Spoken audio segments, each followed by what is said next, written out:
Good morning, muchachos. How are you doing? Welcome back to Football Digest Daily. My name is Nyash. Now, on Tuesday, when I was last year, I was talking up Chelsea. Actually, not talking them up. I was actually more like talking them down on how they stood to actually lose out in top four and maybe not even get the Champions League. But they changed all that. They were playing on Tuesday against Leicester City, a repeat of the semi-final, the final of the FA Cup, and Chelsea did right the wrong that they did on Saturday. Right? And they won the game 2-1, totally deserved to be the winners. And now the top four fight is totally in their hands. And let's see what they're going to do on their last day. So Leicester City, on the other hand, they look like they might lose out on the top four again this season. They're actually now number 5 in the Premier League standings with 1 game to go, of which they play Tottenham. Yes, so Leicester ni kama watakuwa bottlers again this season, but it's going to be interesting. Let's wait and see. Liverpool are 4th. That's why Leicester are 5th. Liverpool are playing yesterday against Burnley. They won 3-0. But the most interesting bit besides the result of this Matchweek 37 is the fact that fans were back in the stadium, especially home fans. I tell you, man, I feel like it was almost feeling like the season inaanza. You know, the atmosphere in the stadium was just absolutely different. And I can't wait next season when hopefully all the fans will be back. Buddha. Ball itashika mbaya. Ball itakuwa tamu zaidi. So the fans of the home teams were back. I'm talking Man United, who are playing against Fulham. The Man United fans were back. I think they had like 10,000 or something, or 6,500. The one I know walikuwa 6,500 ni wa Crystal Palace, because we were playing against them yesterday in the last game of Roy Hodgson.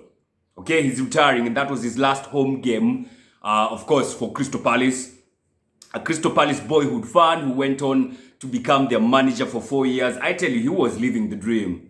He was living a dream, that man. Roy Hodgson, 45 years of management. 45. Umzi alianza to manage many years before I was born. Not later. Many years before I was born. So, yeah, Mande Masinito, he has coached in Sweden. I understand he's also coached in, is it Switzerland? He has coached in Italy. He was once a coach of, I think, Inter Milan.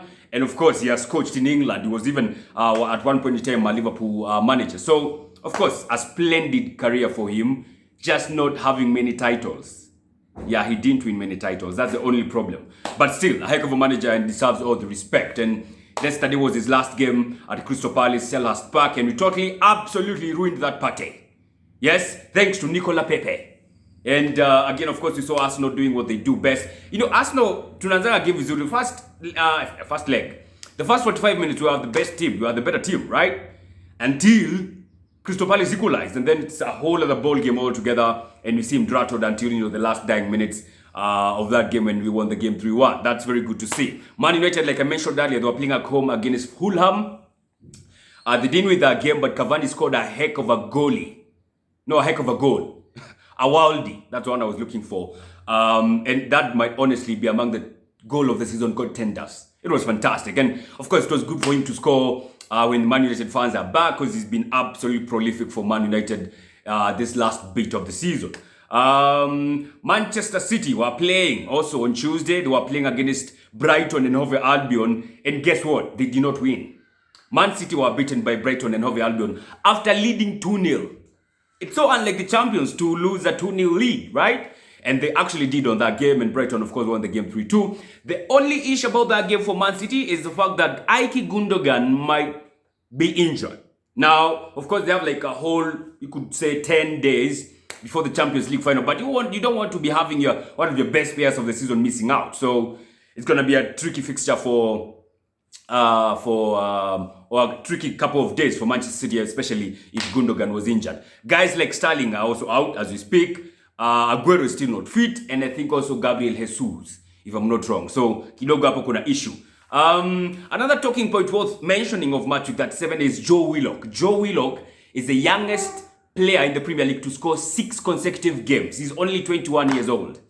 Mandem has scored in 6 games. And I was thinking about him before I made my FPL squad. I'm thinking, Willock amefunga kila game. Acha nijaribu kumweka kwa squad. And I took out Joe Linton and put him in, and he actually bagged the goal. It's crazy. And now this guy must actually be thinking like, maybe I should just actually stay at Newcastle. I mean, I'm getting all the game time, and I'm scoring goals. The fans are loving me here. I may just as well stay at Newcastle. So it's going to be an interesting bit of business there if actually Arsenal are going to allow Willock to go to Newcastle.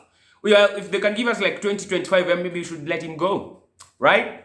Yeah, so those are the major talking points I think worth mentioning. The other point worth mentioning, I almost forgot this one. Tottenham lost to Aston Villa 2-1 yesterday.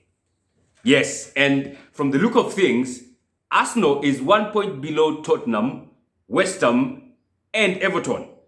And we are, I think, 9th. By the end of Matchweek 38, if at all, we win that game against Brighton of Albion, Brighton are quite a bogey team for us.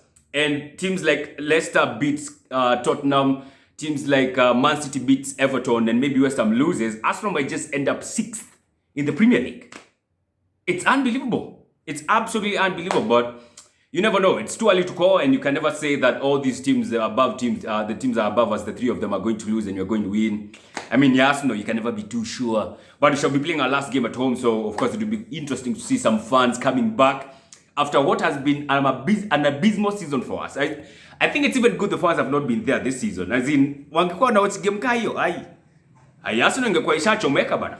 It would have been crazy shit. But it is what it is. Liverpool are in the top 4 after having one of their worst seasons in a long time.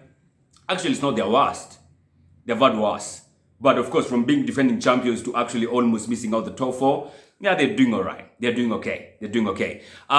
In other areas, we had Atalanta taking on Juventus yesterday in the Coppa Italia. Juventus won that game. And again, don't forget, Juventus might just be playing in the Europa League next season. They're still not yet safe into the Champions League spots. So that's what's up. So tomorrow is Thursday. Tomorrow is Friday. We shall be having our final Matchweek digest for the final game of the season, final Matchweek of the season. And tufunge your chapter and welcome a new season, and to end on a small break and then get into the Euros and get back to a new season. All right. Have a fantastic Thursday. Take care. God bless.